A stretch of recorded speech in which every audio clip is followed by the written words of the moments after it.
ஆக்சுவலா வந்துட்டு அந்த கரூர்ல நடந்த விஷயத்த ரீச் பண்ணணும்ன்றதுக்காக அவங்க எனக்கு பே பண்ணாங்க. அதனால தான் நான் அந்த வீடியோ போட்டேன். இன்ஸ்டாவில் வீடியோ போடுவதற்கு திமுக காசு கொடுத்தது உண்மைதான். வீடியோ வெளியிட்டு உண்மையை கூறிய இன்ஸ்டா பிரபலம் தலைவர் விஜய் அவர்கள் கள அரசியலை தொடங்கியுள்ளார்.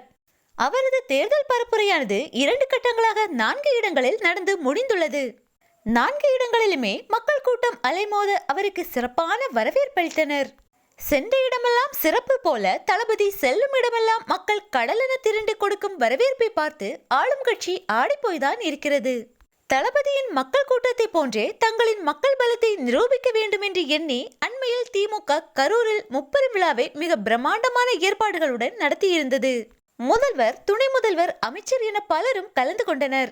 சிற்றுண்டி வழங்குதல், தண்ணீர் பாட்டில் வழங்குதல், மேடை ஏற்பாடுகள் என அனைத்துமே தலைவர் விஜயின் மாநில மாநாடு ஏற்பாடுகளையே ஒத்திருந்தது. இருப்பினும் திமுகவால் தளபதியின் கூட்டத்தை சிறிதும் ஈடு கொடுக்க முடியவில்லை. தலைவர் விஜய்க்கு சமூக வலைதளங்களின் வழியேயும் ஆதரவு பெருகி வருகிறது. அதை ஈடுகட்டும் வகையில் காசு கொடுத்து முப்பெரும் விழா விளம்பரத்திற்கு இன்ஸ்டா பிரபலங்களை களமிறக்கி இருந்தது திமுக. அவர்கள் ஒரே டயலாகை ஒரே மாதிரி பேசி மாட்டிக்கொண்டுள்ளனர். அதில் பாதிக்கப்பட்ட இன்ஸ்டா பிரபலம் ஒருவர் தற்போது ஒரு வீடியோ ஒன்றை வெளியிட்டுள்ளார். அந்த வீடியோவில் கரூர்ல நடந்த முப்பெரும் விழாவிற்கு டிஎம்கேக்காக நான் ஒரு வீடியோ போட்டிருந்தேன். அதுக்கு கீழே என்னோட ஃபாலோவர்ஸ் எல்லாம் டிவிகேன்னு கமெண்ட் பண்ணாங்க. ஆக்சுவலா வந்துட்டு அந்த கரூர்ல நடந்த விஷயத்த ரீச் பண்ணணும்ன்றதுக்காக அவங்க எனக்கு பே பண்ணாங்க. அதனால தான் நான் அந்த வீடியோவை போட்டேன். என்னோட ஃபாலோவர்ஸ்க்கெல்லாம் அது கனெக்ட் ஆகல போல.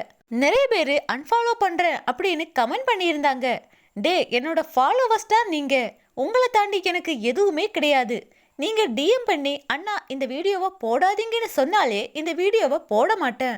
உங்களை மீறி நான் காசுக்காக எந்த விஷயத்தையும் நான் பண்ண போறது கிடையாது. இப்போ அந்த வீடியோ வந்து நான் டெலீட் பண்ணிட்டு அவங்கள்ட்ட வந்து நான் பே வந்துட்டு வேணாம்னு சொல்லிட்டேன் என்று வீடியோ ஒன்றை பதிவிட்டு பரபரப்பை ஏற்படுத்தியுள்ளார் அந்த இன்ஸ்டா பிரபலம். திமுக காசுக்காக பலரையும் களமிறக்கி இருப்பது தற்போது ஆதாரத்துடன் வெளிவந்துள்ளது.